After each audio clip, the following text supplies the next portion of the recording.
नमस्कार दोस्तों, एक नए वीडियो में आप लोगों का स्वागत है। आज हम लोग देखेंगे एक प्रश्न, मौर्य कला पर प्रकाश डालिए एवं इनके प्रभाव को लिखिए। काफ़ी महत्वपूर्ण प्रश्न है। बीपीएससी में लगातार इस प्रकार के प्रश्न आते रहे हैं, तो हम इसको देखते हैं। मैंने इसको लिखा है और आप इसे देखें। इसका उत्तर में भूमिका में क्या लिखा जाना चाहिए कि कला किसी संस्कृति के मूलभूत पहचान के साथ ही मानवीय जनजीवन की रचनात्मक अभिव्यक्ति है।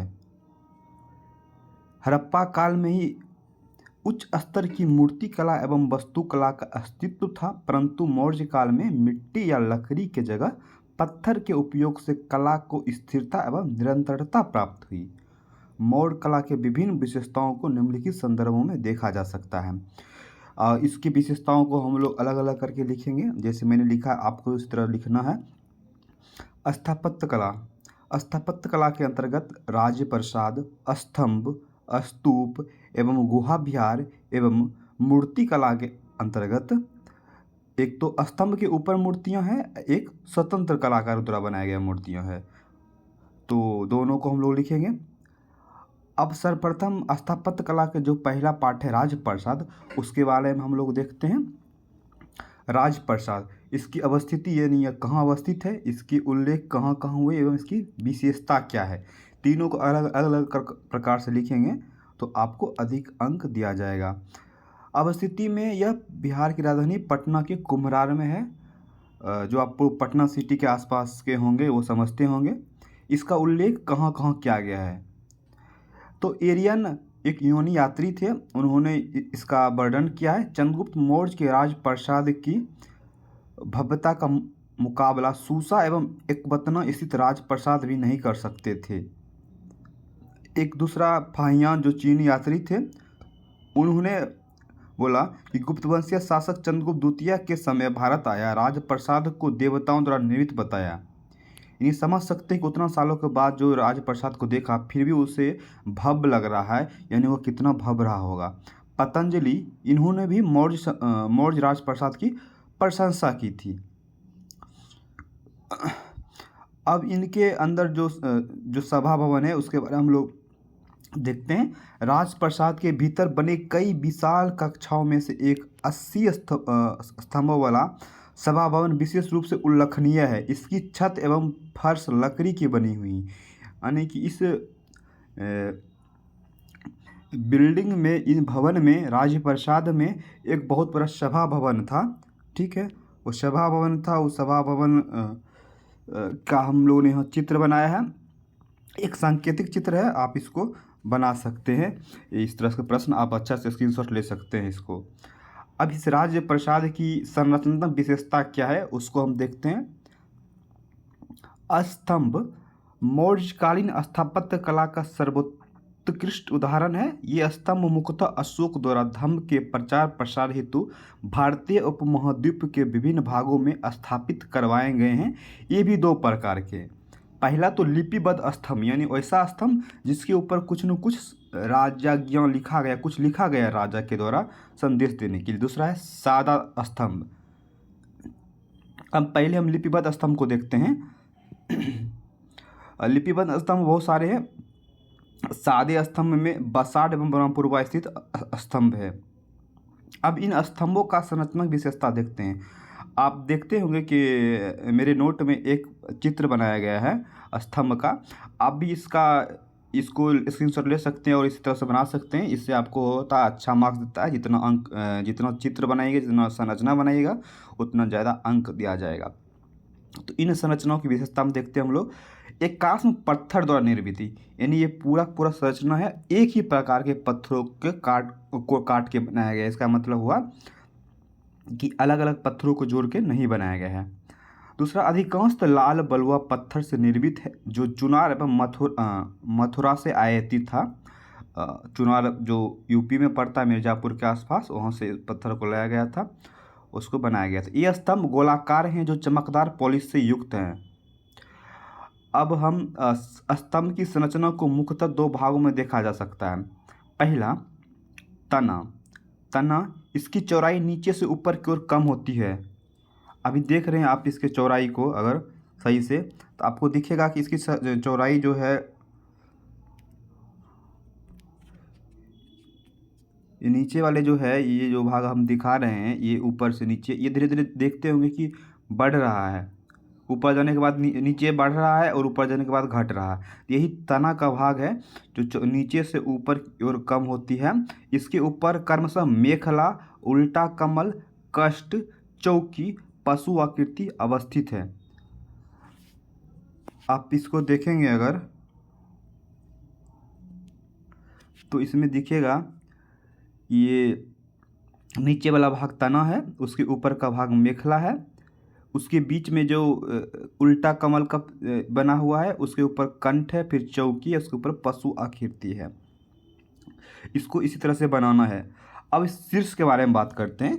शीर्ष स्तंभ के शीर्ष पर बने कंठ के ऊपर चौकी पर निर्मित पशु आकृति मौर्य कला की उत्कृष्टता का प्रमाण है। अब स्तूप के बारे में चर्चा करते हैं, जो मौर्यों का एक प्रमुख पहचान है मौर्य कला का। स्तूप बौद्ध कला के रूप है जिसके तहत बुद्ध के अवशेषों एवं प्रतीकों की पूजा की जाती है। स्तूप निर्माण में मौर्य शासक अशोक काफ़ी महत्वपूर्ण हैं।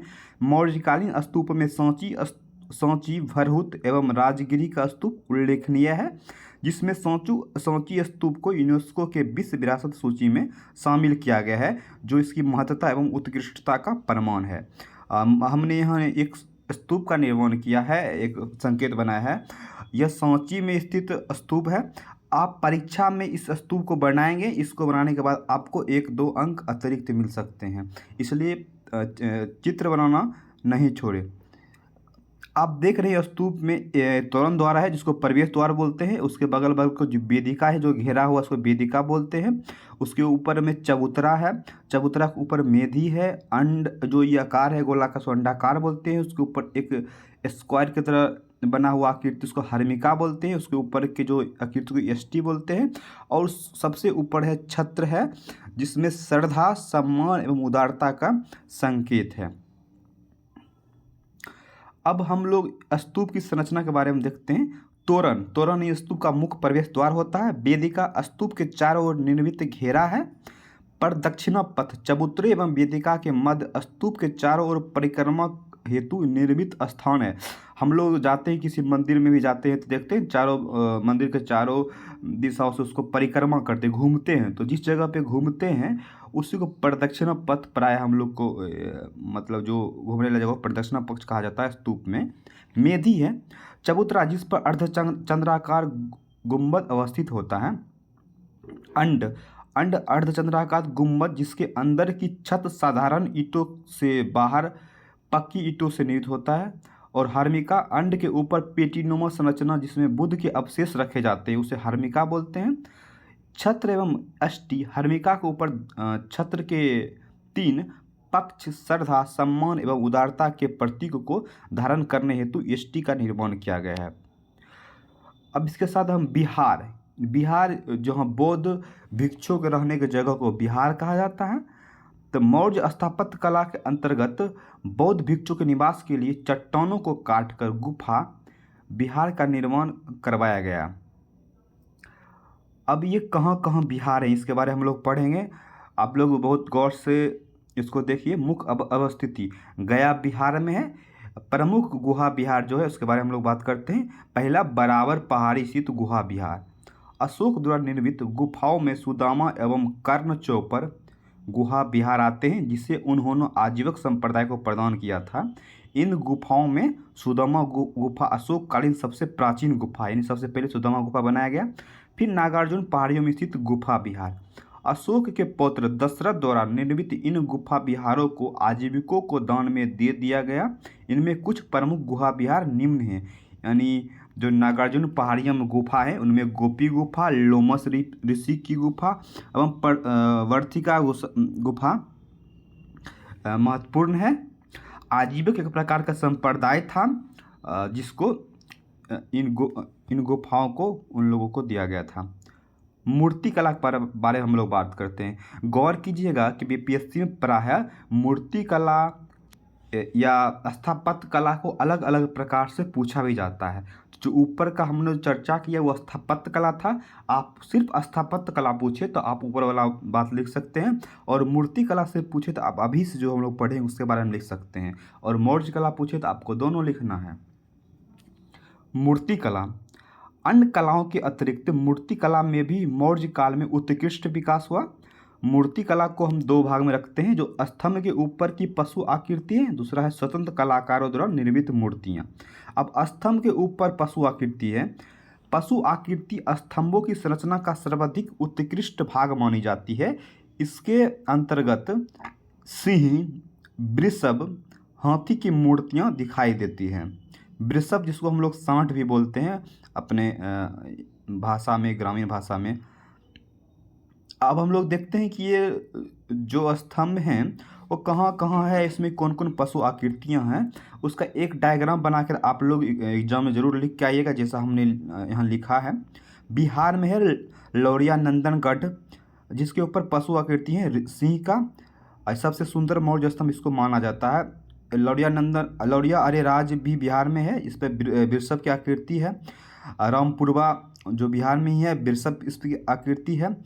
बसाड बिहार में ही जिसमें सिंह आकृति है, और संकीसा उत्तर प्रदेश में जिसमें सिंह आकृति है। तो आप लोग देख रहे हैं, आप इसको एक लिस्ट जो है उसको आप एग्जाम में ज़रूर लिख के आएँ अगर आपको पूछा जा रहा है तो।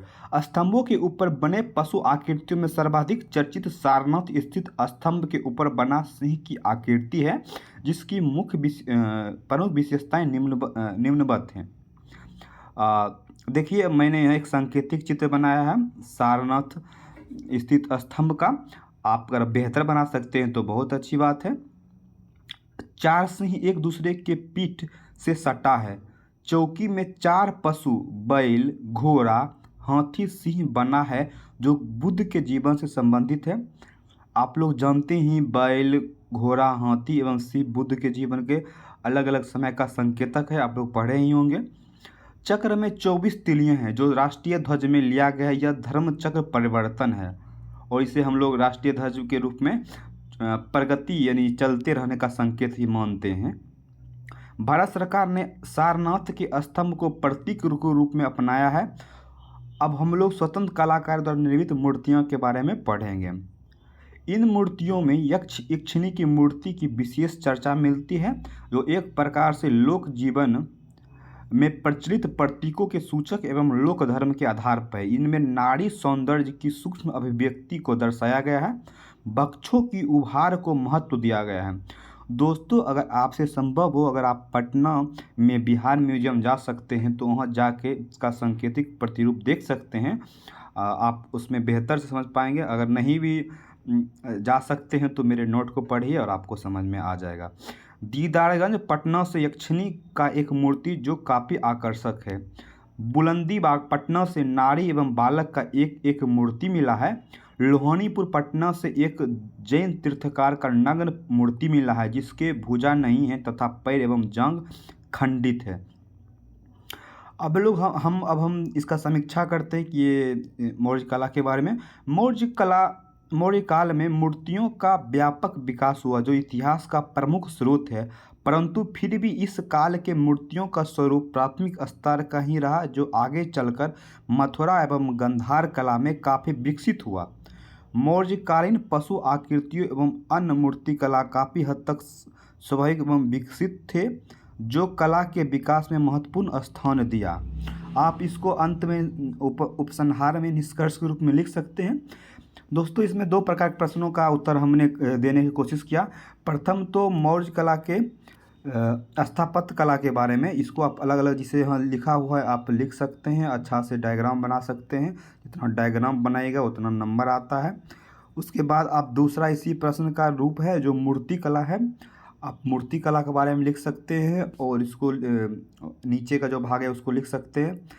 अगर आपको दोनों मौर्य कला के बारे में पूछा जाता है तो आप दोनों लिख सकते हैं और आप बेहतर अंक प्राप्त कर सकते हैं। धन्यवाद। लगातार हमसे जुड़े रहिए, हम कोशिश करेंगे कि नया नया वीडियो आप लोगों के लिए बनाते रहें। धन्यवाद।